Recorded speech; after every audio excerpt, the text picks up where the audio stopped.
Mutual fund के SIP के returns को हम मैक्सिमाइज कैसे करें?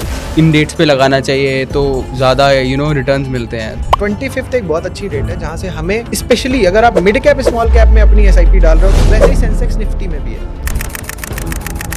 27-28 के बीच में ये हमारे पास में 4 ऐसे मौके आने वाले जहां पे हम अच्छा एसआईपी में इन्वेस्ट कर सकते हैं।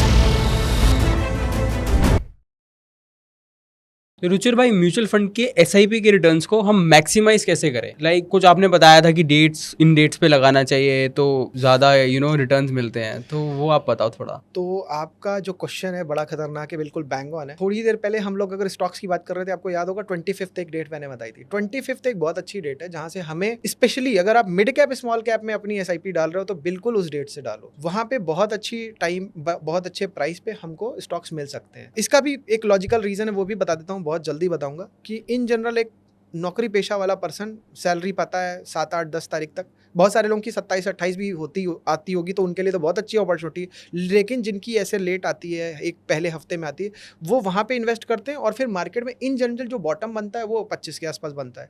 इस वजह से उनका इन्वेस्टमेंट कहीं ना कहीं प्रॉब्लम वाला आ जाता है कि भाई महंगा खरीदा और सस्ते में, और कई बार तो नुकसान हो चुका होता है। पूरे महीने का पैसा होता नहीं उनके पास में, मतलब खर्चे पैसे कम पड़ रहे होते हैं, तो वहाँ पे स्टॉक को बेच देते हैं।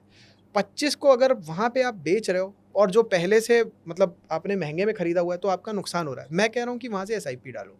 वहाँ से आप अब अगर आपकी सैलरी उस टाइम पे आ रही तो उससे बढ़िया तो कुछ हो ही नहीं सकता। ये एक एडवांटेज आपको सबसे पहला मैं बता दे रहा हूँ। दूसरा एक एडवांटेज बता दे रहा हूँ, क्योंकि ये बात खड़ी हुई, 3rd year of the decade से लेके 7th 8th year of the decade तक मार्केट बुलिश रहती है।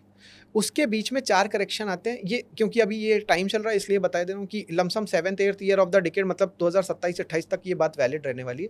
कि मैंने जो स्टडी किया मार्केट को पास्ट में, जैसे मैंने रिलायंस का बताया कि 1997 में, 2007 में, 2017 में उसमें बुलिशनेस दिखी, कम से कम 80% की दिखी। वैसे ही सेंसेक्स निफ्टी में भी है। क्या है उसमें ट्रेंड दूसरा है। 3rd year of the decade से लेके 7th 8th year of the decade तक देखा मैंने।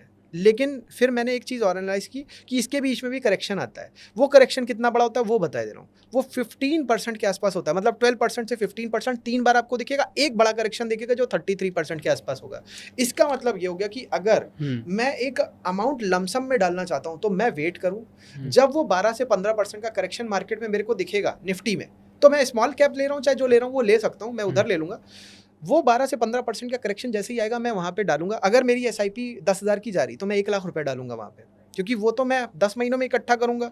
उसकी जगह मैं यहाँ पे, वो तो जाए, मैं 1 लाख रुपए तो यहाँ पे डालूंगा 12-15% के करेक्शन में। और अगर वो बढ़ जाता है, 18% आया, 20% आया, मैं नहीं कर और इन्वेस्ट नहीं करूंगा। 25 आया मैं नहीं करूंगा, 30 आया वहीं पे मैं फिर से करूंगा। लेकिन अब की 1 लाख की जगह 4 लाख करूंगा, क्योंकि ये मौका मेरे को बार बार नहीं मिलने वाला।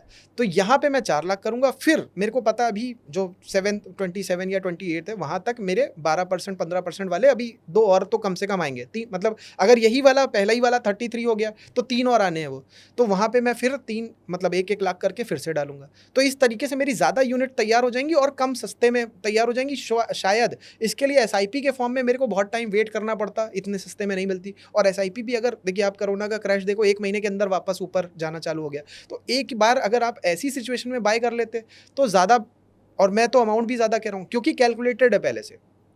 अब वहाँ पे आप कहोगे कि वो तो 40% करेक्शन है, लेकिन वहाँ पे कहानी अलग है ना। वो 3rd year of the decade नहीं है, उसकी अलग स्ट्रैटेजी है। तो ये 27 तक की बात कर रहा हूँ, इस पीरियड में। आज 2024 चल रहा है, 27-28 के बीच में ये हमारे पास में 4 ऐसे मौके आने वाले जहाँ पे हम अच्छा एसआईपी में इन्वेस्ट कर सकते हैं।